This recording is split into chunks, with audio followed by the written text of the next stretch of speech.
Nakatanggap po ako ng mensahe sa dating kasama ko po sa Saudi na ngayon ay nasa ibang bansa na.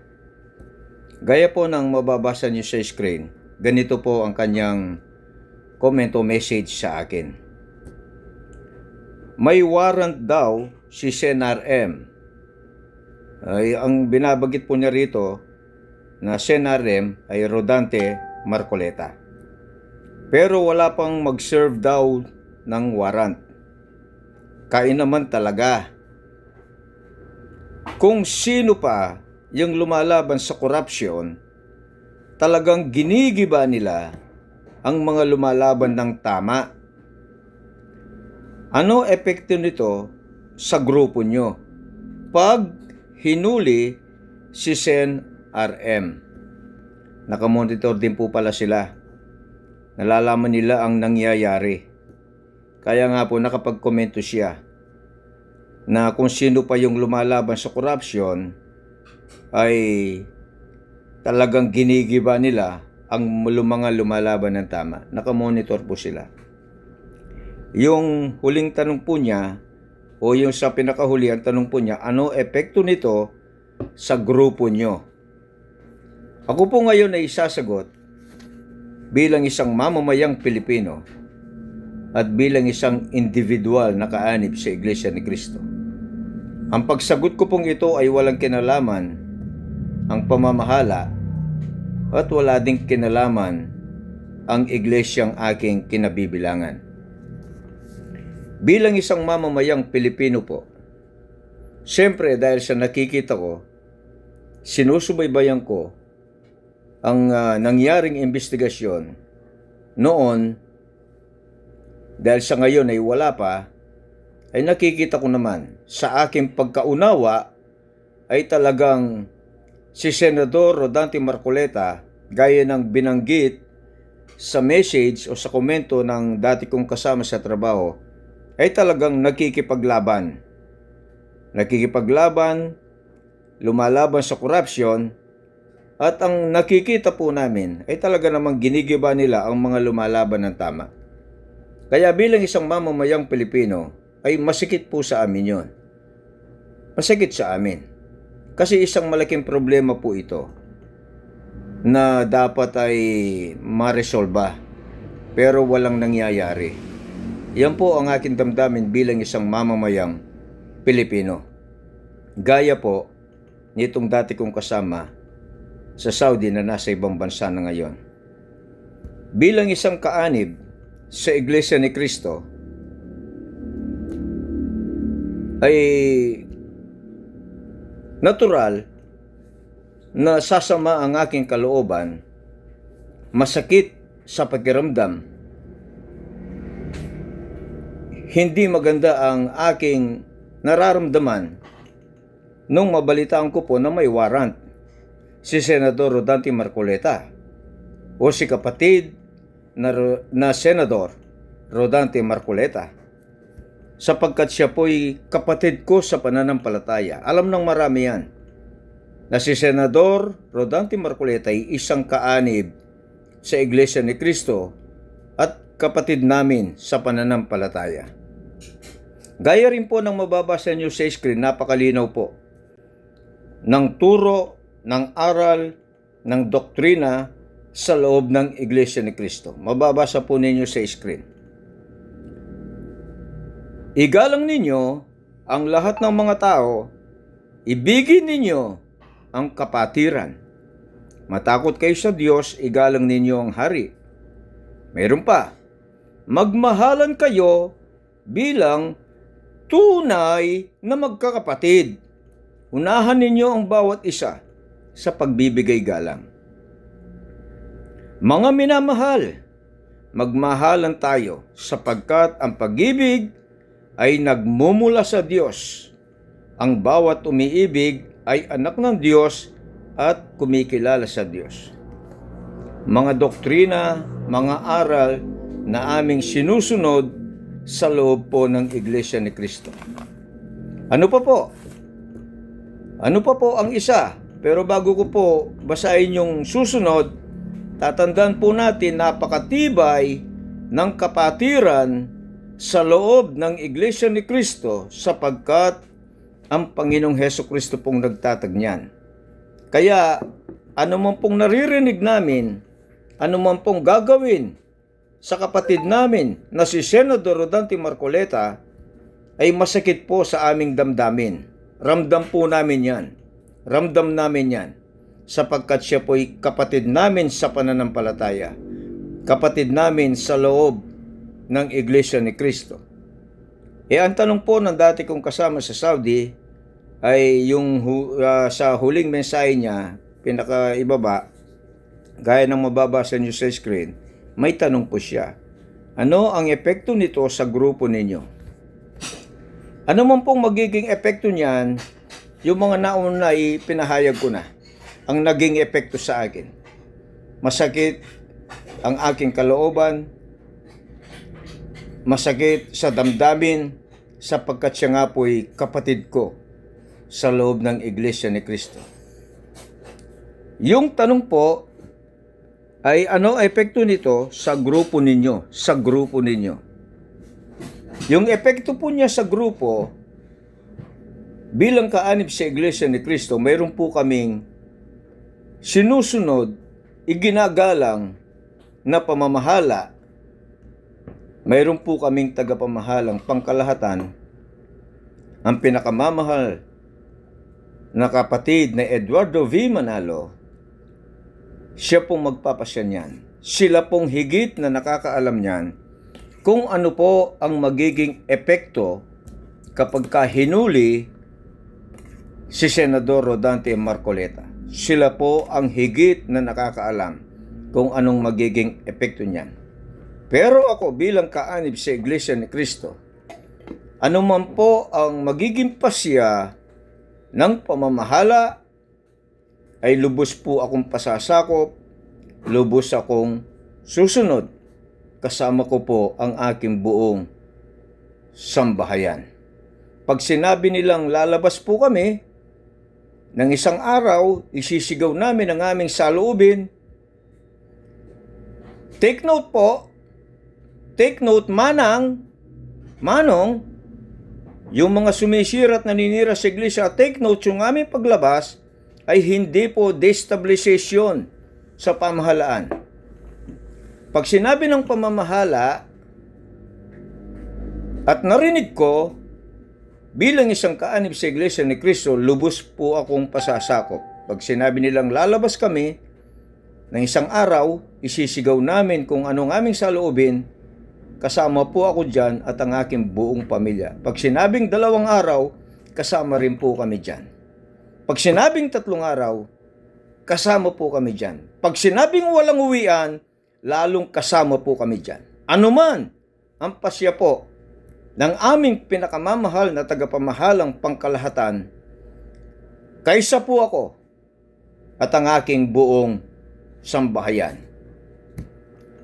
Panuorin po natin hanggang dulo ito pong pahayag ni Senador Rodante Marcoleta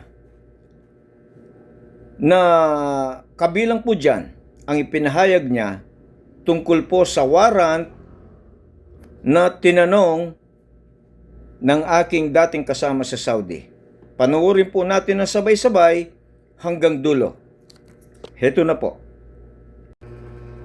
Ano po yung magko-question nito kung tama po yung yung naging ginawa yung ginawa ng commission on appointments. Kasama po ako doon, kaya hindi po pwedeng hindi ko po banggitin yun. yun. Ayoko po na malaman ng sino man na magre-review sa kaganapan ng mga pangyayari. Sometime in the future, merong magko-question ito. Opo. Malaman nila na isa sa amin ay tumindig. Ay, yun, para lang pinutos sabihin, niyo po yun, oo. para lang sabihin ko na meron po tayong nilabag. Oho. Palagi akong ganun, Jen. Magalit na yung gustong magalit. Kasi tayo ay binigyan ng mandato ng ating mga kababayan. Isang Opo. mandato na hindi mo matatawaran. Tiwala na ibinigay sa atin. Yung tiwala na yun, hindi po pwedeng salaulain. Opo. At baliwalain. Baliwalain. Opo. Basta tama po, kinakailangan nating banggitin. Oho. So kasaysayan na lamang po magpapasya at ang korte sa mga darating na panahon kung paano po nila bibigyan ng pagdidesisyon itong mga bagay na ito. Nakakaintindi. So talagang kitang-kita dito sila. Pilit na pilit talaga yung ginawa nilang yun eh. So, yung sinasabi natin, palagi nating sinasabi din, at hindi tayo lalabas sa katwiran, sa tuntunin at sa mga batas na umiiral. Ayun. Yun lang ang aking inilalaban sa lahat ng pagkakataon. Hindi ako nagsasalita ng hindi katwiran at hindi nakasalig at nakabatay sa mga batas. Oo. To, nung sinabi ko na, kasi naman kayo, andyan sa panig ninyo yung promotor ng Bendalo. So hanggang ngayon, puro Bendalo ang nangyayari. Puro pagpilipit sa batas eh. Eto. Kaya tinitindigan natin ito, batas lang. Parang doon sa pagkapaliwanag niyo po sabi niyo, yung dalawang ulit yung sinabi. Ang akin po ito, batas. Batas ay batas. Diba? Law is the law. Yun po dapat Ang na batas masunod. ay batas eh. Opo, Paano, di ba sinasabi nga natin, the law may be harsh, Opo. but it is the law. Yan. Opo. Meron pang counterpart na Latin yan, di ba? So, box, ano? Nakalimutan mo na. Box properly box din. Hindi, Yung ano, yung Duralex Sidelex. Duralex Sidelex. Duralex at legs. Yes po. Masyadong mabigat. Pero yun ang batas. Wala tayong magagawa. Hindi natin pwedeng baluktutin yun eh. Yes po. Tapos nabanggit mo kanina na yun daw pamumuno ni SP Alan na 28 days ay gumasta ng 700 million. Oho, 720 million daw in 28 days. Hindi, 700 million in 28 days. Opo. Parang panahon pa ng parang anarchy. Ganun pa yung kanyang ganun ba yung kanyang patutsada. opo. Nakalimutan niya, Jen. Sa panahon niya, 10 buwan singkat ang nakalipas. Oo. Hindi siya tumawag kahit isa man lang na pagdinig sa flood control. Oo. Ngayon, sumahin mo yun, Jen. Kasi ang pinanggalingan niya is 25 million expense per day ng Per day Senado. pala ng Senado. Kaya nakwenta niyo yung 700 million eh. Oo. So 28 days times 25 million, Oo. 700 million. Oo. Ngayon, kwentahin mo yung 300, yung 10 months Oo. times 30 days. Ilan yun, Jen? 10 day, 300, no? 300 days Oo. times 25 million, Opo. 7.5 billion pesos ang ginastos namin. Pero ni isang hearing ng flood control, hindi siya nagtawag. Alin ang mas magastos, Jen? Ay, siyempre, mas maraming billion yung pinag-uusapan. Oo. 10 buwang singkat, Jen. Oo. Okay? 7.5 billion pesos, ni isang pagdinig, wala siyang ginawa. Oo. Pwede ko bang marinig mula sa kanya? Nasabihin niya ang mga pangungusap na ganito. Ngayon pong natapos na po ang aming power struggle. Yan, opo. Ako po'y naniniwala na ganap na po kaming makakapagtrabaho ng maayos. At ang unang-una ko pong ipagpipilitan kung sino man po ang chairman ng Blue Ribbon Committee. Committee, dito talaga, opo. Kailangan magpasya na sila. Gumawa ng isang schedule. Kung kinakailangan ay weekly, ang Blue Ribbon Committee sa flood control hanggang sa ito ay matapos. Dapat daily. Oo. Pwede ba? Oo. Hindi, kahit na weekly lang, okay na ako eh. Okay na kayo. Kasi marami namang ibang mga issue kasi na kinakaharap din ng Blue Ribbon, hindi lang na flood control. Oo. Eh, kung ang subcommittee binigay kay ganito, yun, pwede siyang mag-araw-araw kung gusto niya. Oo. Ngayon, para lang malaman natin na talagang seryoso sila na magtrabaho na tayo. Oo. Ang flood control na ito na problema ng ating bansa, hanggat ito ay hindi naisasaayos at ito ay hindi nagkakaroon ng ending, patuloy po na magiging bagsak ang kalagayan ng ating ekonomiya. Oo. Wala na pong gusto mag-invest sa atin. Wala. Oo. Sa ngayon lang, tingnan ninyo yung gustong mag-invest sa elektrisidad. Umaalis na sila eh. Sa energy po. Energy pa lamang yun. Oo. So, katakot-takot na utang na ang Mabigat po. ngayon, kailangan natin magkaroon ng manormalize natin ang ating bansa. Oo. At ito ang pinaka hinihintay ng ating mga mamamayan. Magkaroon ng ending itong naganap na pinaka malawak, pinaka maanomalya na pagnanakaw sa salaping bayan din. Ayaw ba nilang magbigay ng deklarasyon ngayon? Dito magsisimula ang Dapat. tinatawag po natin Oo. na pagtatrabaho. Ayan. Puntahan na po natin ito. Ito po ang pinaka-priority. Hindi po yung waling-waling. Hindi po yung dalawang Amerikano na kailangan lang maging Pilipino para makapag-basketball dito sa atin. Para lang bigyan ng konting kaluwagan siguro yung isa sa amin na umalis at pumunta sa kanila. At bumalik, oo. At siya pa yung gumawa ng resolution na kunwari ang unahin ay yung nagkaroon ng lindol sa Mindanao. Bakit hindi unahin nga itong problema ang kinakaharap natin na hanggang ngayon ay wala pang kasagutan? Oo. Bakit ayaw ninyo na ito yung ituloy natin? Mhm. Ayun. Halimbawa, nasa inyo na ang bid eh. Ayan, oo. Kayo na lahat.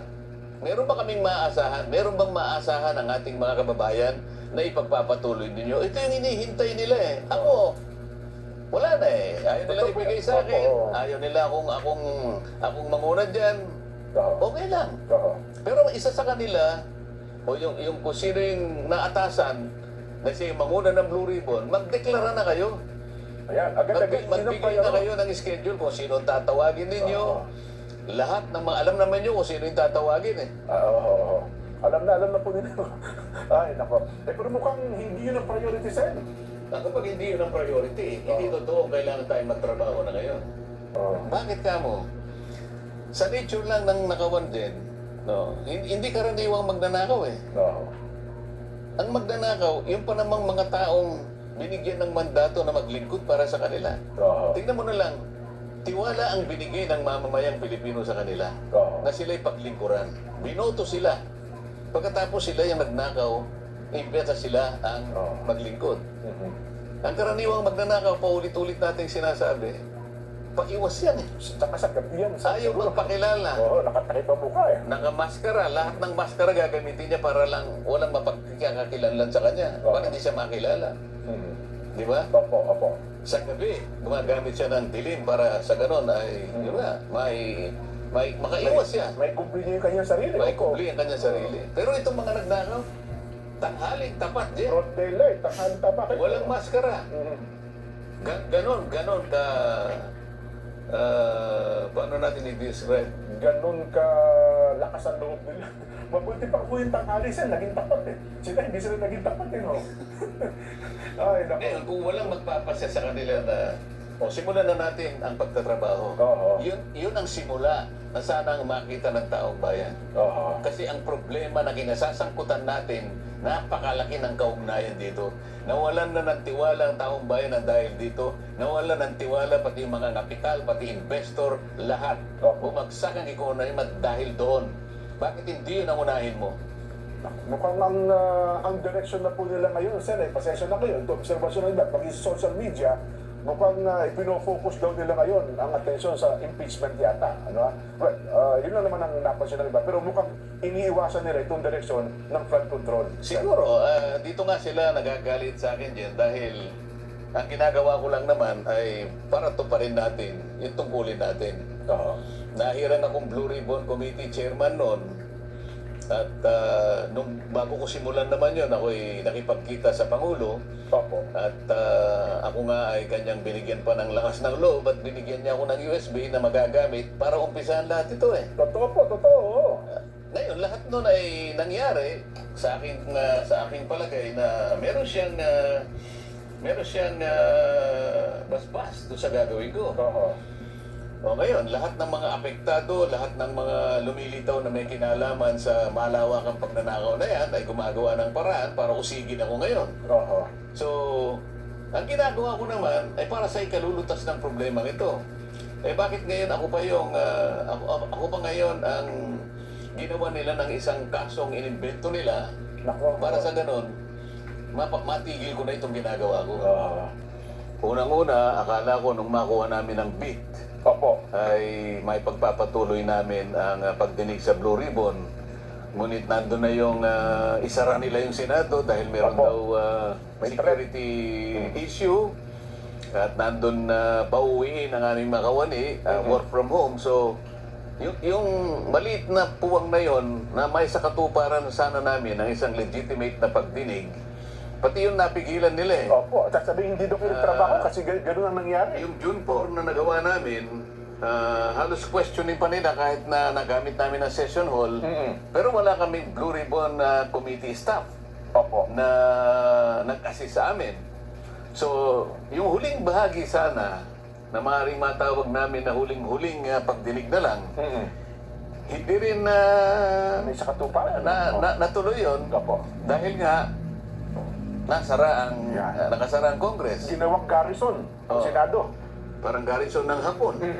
Pero makikita sana ng ating mga mamamayan na sumusubaybay na gusto nating gampanan ang tungkulin natin sang-ayon do sa pamamaraan itinatadhana ng aming mga tuntunin, lalong-lalo na yung batas. Opo. Pero talagang gumawa sila ng paraan para pigilan kami hanggang nga sila ay magkaroon ng power grab noong June 3, Opo. na kung saan kahit na 12 lang ay pinilit nila na gawin ang sarili nila na sila na ang namiminuno sa Senado. Opo. Yun ang dahilan kung bakit yung pinakahuling pagdinig sana na aming magagawa pa, dahil kami naman ang legitimate na nahirang, ay hindi na namin tuluyang naituloy. Oo. Ang halip, sa halip ay pinagtyagaan nilang talagang pigilin lahat ito. Hanggang sa makuha nga nila noong Miyerkules sapagkat nagkaroon ng special session, na wala na talaga sa amin yung liderato, lalong-lalo na yung Blue Ribbon Committee. Oo. Bukod doon din, para siguro lalo akong mapigil sa ginagawa ko na tungkulin, na talagang tukuyin at ma-identify natin kung sino-sino ang mga tao sa likod ng malaganap at malaki ang nakawan na yan. Alam naman natin kung sino-sino sila, Oo. pero gusto nating ma-formalize sa pamagitan ng pagdinig sana. Yes, tama po. Ngayon, ang ginawa nila, ayun, nag-invento sila ng sari-saring mga asunto laban sa akin. At alam na natin na nagpahayag na ako ng mga ilang araw na nakararaan na may posibilidad na ako pang aarestuhin din. Yun na nga po. So taliwas sa mga pahayag ng mga ex-marines at saka mga ex-soldiers ng ating bansa, kung sino-sino ang binanggit nila na naka-receive ng mali-maletang salapi. Ako na hindi nagnakaw, Opo. ako na nagpipilit lang na magampanan ko ang tungkulin, ako pa yung kanilang aarestuhin. Oo. So ito na ipahayag ko na, ako naman kung gagawin nila yun din, maliwanag naman na ako isasama naman ng payapa sa kanila, Ganun po ba? sapagkat kung sino man ang mahihirang na aresto sa akin, ginagampanan lamang niya yung tungkulin niya, Oo. Oo. ako isasama ng Matiwasay. matiwasay, voluntaryo, at bahala na ang batas kung paano isesettle lahat ang mga pangyayari ito. Pero mukhang mabigat yun, Sen, sa pangyayari niyan. Kasi kung ganun po ang binabanggit niyo, well, ako personally, mukhang ang ating mga kababayan, parang hindi ata magiging katanggap-tanggap yung bagay na yun, Sen. Kasi batas is batas. Pagkatapos, ganun ang gagawin sa inyo, mukhang parang... Lalo na kapag naliwanagan nila na ang kanilang ibinibintang sa akin ay yung pagkakaloob ng mga kaibigan ko ng pansarili nilang pagtulong sa akin. Opo. Pribadong pera nila na itinulong sa akin para makapangampanya ako. Opo. Ilang kayang politiko na kumandidato, hindi lamang nung nakarang 2025 elections, Oo. magmula sa pinakamababang opisina siguro, Mula sa barangay siguro. hanggang sa senador, ilang libo ang tumanggap ng tulong mula sa kanilang mga kaibigan, mga patron kung sakasakali. Oo. Paano mo ngayong ikakapit yun sa tinatawag na plunder? Yun. Diyan yung plunder kasi may kinalaman doon sa pagnanakaw mo ng salaping bayan. Sa lapi ng bayan po O yun. kaya, kinonekta mo doon sa pangangako mo na bibigyan mo sila ng kung anong Ng klase, pakor, pabuya oo. o pangako na ginagamit ko yung aking opisina. Oo. Pero sa panahon na yun, naipaliwanag ko, nung ako'y kumakandidato, bukod sa kalabang ko na yung liderato ng Congress noong panahon na yun, Oo. nasa number 31 pa ako sa survey. Totoo po. Sino ako para mangangako sa kung sino man ang gustong Oo. tumulong sa akin? Kung mangako man kayo, baka sabihin, niloloko mo, huwag na mangako. Oo, Ganun ang totoo mangyayari. yan. Sabi ko sa kanila, wala naman ako may papangako sa inyo. Sabi nga ni Mike Defensor, huwag ka na mangako kasi ginagawa lang namin dito, kaibigan ka namin. Yes po. Alam namin na wala ka naman sa posisyon mangako, number 31 ka nga eh. Oo. Ako pa nalulungkot. Kasi baka mamaya, hindi mo makaya na sa dami ng ipinagod mo, matatalo ka rin kasi number 31 ka eh. Oo. Oo. Oh, pagdating naman sa Kongreso, tinanggal ako sa lahat ng aking committees, tinanggal ako sa CA, pati yung aking ibinibigay na tulong sa tao, yung AX, yung tupad, pati yung panggamot, tinalis lahat sa akin. Kulang na pati sweldo niya ata, alisin eh. Hindi naman pwede na alisin yun. Yung sweldo na lang ang natira sa akin. Yung allowance, tinanggal din nila. Yes po, oo. So, sino si Rodante Marcoleta na mangako Mhm. na mag-commit na kapalit ng ano man ng may tutulong Mga ninyo sa akin? pabor, oo. Wala eh. Mhm. So, yun ang kinakapit nila. Pribadong pera ay tinulong sa akin. Paano naging Oo. paano naging public? plunder mo yun. Paano naging plunder yun? Oo. Eh kahit mga taong karaniwan na hindi naman mga abogado, nagtataka, paano po kayo nadawit to sa pagnanakaw ng pera ng bayan? Ewan ko sa kanila, pero mag-iimbento sila ng kahit anong iaakusa sa akin para lang maaresto nila ako at matigil na ng tuluyan Oo. yung Yung pagdinig Oo. sa Blue Ribbon. Kasi maaring magdidinig sila, kaya lang, membro pa ako dun eh. Kaya ayaw din nila siguro Oo nga po mag-participate pala, ako kahit party membro. pa rin kayo, Kung sakaling tatawag sila, nandun pa rin ako eh. Oo. Pero palagay ko, sa ngayon, dahil hawak na nila yung beat, talaga pong mapipinid na yung pinto ng pagdinig. Oo. Talaga pong yung issue ng pagnanakaw na yan, tuluyan na pong malilibing yan. Oo. Malilibing na po hanggang sa akala nila malilimutan ng taong bayan. Ewan ko lang malilimutan ng taong bayan yan. Pero, Sen, gaano kaseryoso ito? Ano, ha? Kasi nung isang araw, napanood ko rin po kayo na nagbigay kayo ng pahayag ukol sa bagay ng posibleng pag-aresto nyo. Pero gaano sila kaseryoso? Ano kung nakikita nyong dahilan para talagang isa katuparan po itong pag-aresto sa Ang inyo? nakikita ko sa kanila, dahil Opo. alam nila na pagtama, ilalaban ko kahit saan kami makarating. Ay, opo, oho. Ipinakita ko na, nung nakaraan, yung CA, sinabi ko, Oo. mali po ito sapagkat nakalabag po tayo sa isang Oo. batas na tayo pa rin ang gumawa. Mhm. So nakikita na lang sa huling pagkakataon, kung ano yung tama, kung ano yung batas, pinipilit ko Oho. na ipaalam sa ating mga mamamayan. Ngayon, naharap tayo sa impeachment. Siguro iniisip nila, kapag kakasama na naman yan, akala nila na naman, ako naman kasi, wala akong papanigan dito. Kung ano niya yung totoong nalalaman ko, kung ano yung batas nalalaman ko, palagi akong ganun eh. Consistent ako dun eh. Oho. Siguro pati yun, ayaw nila. Mhm. Well, kung nagawa po nila ito kay Senador Jinggoy, dalawa rin yung kaso sa inyo, indirect bribery at saka yung plunder. Indirect bribery kasama raw yung PD 46, pero magpisang buo ito eh. Ano ho ba? Ano ibig sabihin nun? Ayun nga, tumanggap daw ako ng gift. Ah, habang kayo ay nasa posisyon, congressman daw kayo ng time na yun, no? Oo, by reason of my position. Oho, oho. Pinapaliwanag ko nga sa inyo, yung position ko, wala sa lugar na ako ay magbibigay ng kahit Ayun. anong may papangako. Oho, Dahil number 31 ako sa survey. Oho. Minsan nga nagamit kong halimbawa kahit hindi tama, Mhm. si Saito halimbawa. Yan, opo. kunwari lang dito. naman. Opo, kasama natin dito. Kunwari lang naman ito, Opo. para lang maintindihan ng lahat. Simpleng paghalimbawa. Simpleng tao yan, pero alam niya na hindi siya tataya doon sa kabayo sa karera, kundi hato yun. Ay, siyempre naman ho. Tataya siya doon sa Yamado. Mhm. Hindi ako Yamado, number 31 nga ako eh. Kulelet na kulelet. Kumbaga sa takbuhan ng kabayo, number 31 ako. Sino ang nasa matinong isip ang tataya sa number 31? Oho. Tapos pinadala ko 22, tapos bumagsak ulit sa 23. Sa mga wala man lang ako sa Magic Hanggang 12. sa huling linggo ng kampanyahan noong time na yun, Sen, no? Number 22 pa rin ako. Oo. Sinong mag-aakala na mananalo? Sinong tataya sa akin? Oho. So paano ko gagamitin yung posisyon ko? Oho. Yun ang pinipilit natin. Pero mag-iimbento sila. Nako. Yun na lang ang gagawin eh. Yun pong indirect bribery ay available. Magkahiwalay ba ito ng korte sa sandigan bayan sa ombudsman na Magkakasama yun eh. ganun po. Maaring iniwalay nila, pero pareho lang ang magiging suma total niyan eh. Oo. Dahil sabi ko nga sa'yo, Mhm. bakit pa ako magpipiyansa? Kinabukasan meron din plunder.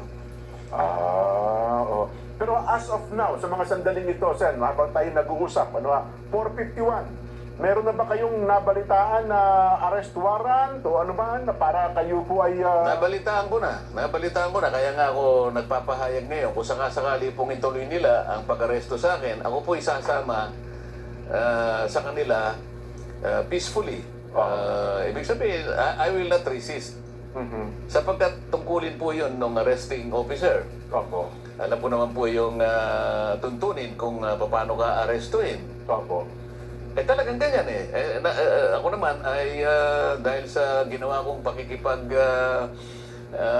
laban tungkol sa katwiran at sa umiiral na batas, kung ito ang magiging kabayaran ng pagtatanggol ko sa ating bansa, sa ating mga kababayan, nasa kanila po yun eh.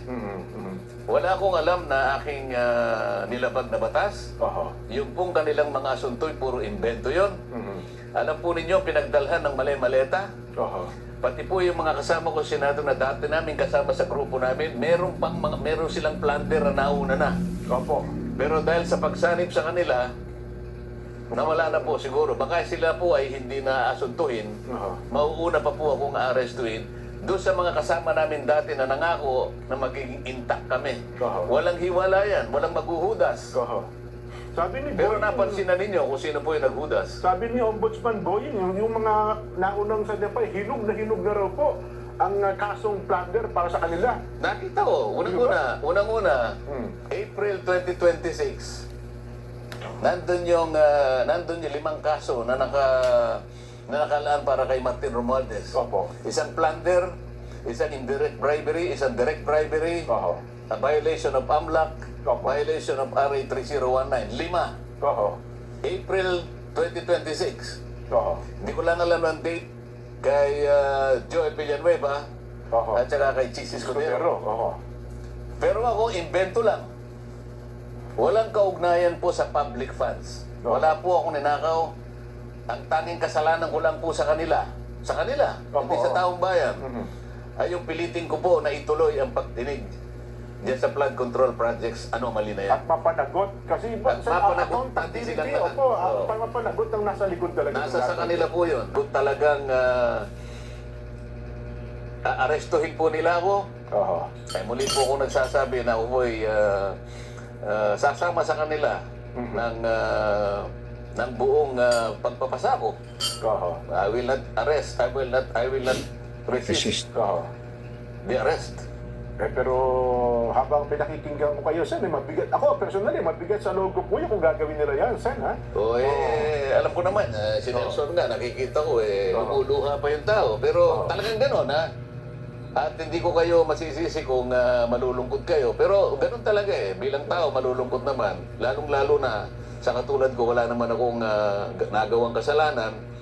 At yung ibang mali-malita ng pinagdalhan, nandyan na nga ang mga nakaumang na lahat, ang mga plunder cases laban sa kanila, pero hindi nila ginagalaw. Minabuti pa nila na baka sakaling ako pa ang mauna na maaresto. At ang kilala nga ng iba, baka mabsweldo pa po yun. Hindi ko ba? Di malayo yun. Mukhang, ano ba ito? Lukuhan na ba ito? Sen, mukhang, sabi nga nung isa kong narinig, mukhang inuunggoy na tayo, Planet of the Apes sa Pilipinas ngayon. Hindi kasi, dahil nga siguro sa kinatatakutan nila yung multo na kanilang ginawa, pinagnakawan ang taong bayan, isip-isipo, nilimas nila ang salabing bayan na para sana sa serbisyo ng mamamayan. Pagkatapos, natakot sila sa multong ginawa nila, gusto nilang pagtakpan. So kung sino man ang magpapakabayani na yan na ituloy para sa ganun, makilala natin silang lahat, gagawa sila ng paraan para usigin ang tao na yan. Ako nga yun. So bakit kayo magtataka? Bakit kayo malulungkot? Dapat inasahan natin na gagawin nila sa akin yan.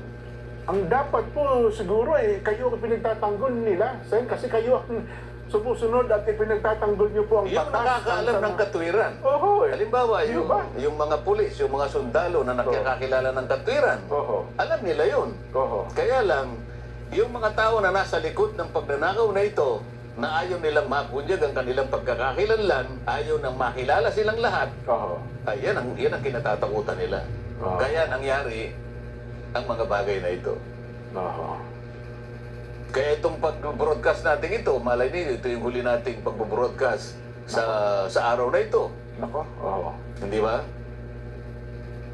Hindi ka nakasalita. Mabigat sa loob, Sen. Pasensya na kayo, no ha? Mukhang nasabutan pa naman kita na ako'y magiging ninong ko kayo sa kasal mo na 30 years anniversary yata yan dyan, mukhang hindi tama itong So isa ka sa casualties dito? Hindi ko na itutuloy ito, Sen. Pwede Huwag mo nang i-postpone mo na muna yung kasal mo. Makakapaghintay naman siguro. Baka ako naman ang iwanan ng misis ko, hindi kaya. Siguro naman may papaliwanag. Oo nga Siguro, naman, diba? baka naman... Sabihin mo, darling, pwede ba nating iiliban muna ito? Kasi baka hindi naman magtatagal ito eh. Ang problema, yung venue, siningin na po ako. Maliit na bagay naman siguro sa iyo, di ba? Babawi na lang. Pero sana naman, magkaroon ng linaw ng isipan kung sino man ang nag-iisip nito ng mga bagay na ito, Sen. At anyway. Basta takot, Jen, Opo. maliwanag sa akin yan na alam ng taong bayan na wala po akong kasalanan kung hindi yung maglingkod sa inyo ng buong katapatan. Ano man po yung gagawin nila. Ako po ay naniniwala na meron po tayong isang Diyos na mapagmahal. Oo. At sa kanyang kalooban po ay doon ko na lamang ibinibilin ang aking magiging kapalaran, Jen. Oo. Mga supporters niyo po, at syempre, mga naniniwala sa inyo, Sen. Salamat pong lahat sa inyong mga nakikinig sa araw na ito. Pasensya na po kayo kung naging maramdamin po ang mga huling pahayag ni Jen Sabarjaga. Opo. Pero totoo po lahat na maaari pong ako'y arestuhin sa araw na ito o kung hindi man ngayon sa mga susunod na araw sa kadahilanan po na kailangan po nila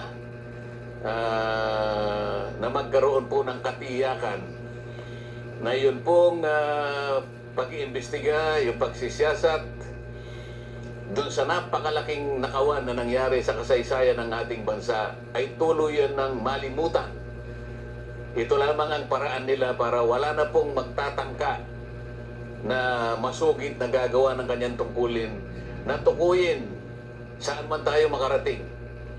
Tukuyin ang lahat ng mga taong nasa likod ng napakalaking nakawan na ito sapagkat sila po ay nakagawa hindi lamang ng kataksilan sa bansa, kung hindi napakalaking kasalanan po sa inyo. Lahat po ng mga taong binoto ninyo na nasa likod po ng pagnanakaw na ito, sila po'y pinagtiwalaan ninyo. Inakala po ninyo na silang gagawa ng mabuti para sa inyo sapagkat yun naman ang inaasahan ninyo na magiging kapalit ng pagtitiwala sa inyo, sa kanila. Ngunit, sa halip po ng pagtitiwalang yon ay ninakawan po kayo. Harap-harapan po, kagaya ng sinasabi namin. Yan po ang kanilang gustong iwasan ngayon. Yung makilala sila ng lubusan at tuluyan. Kaya lahat po ay gagawin nila.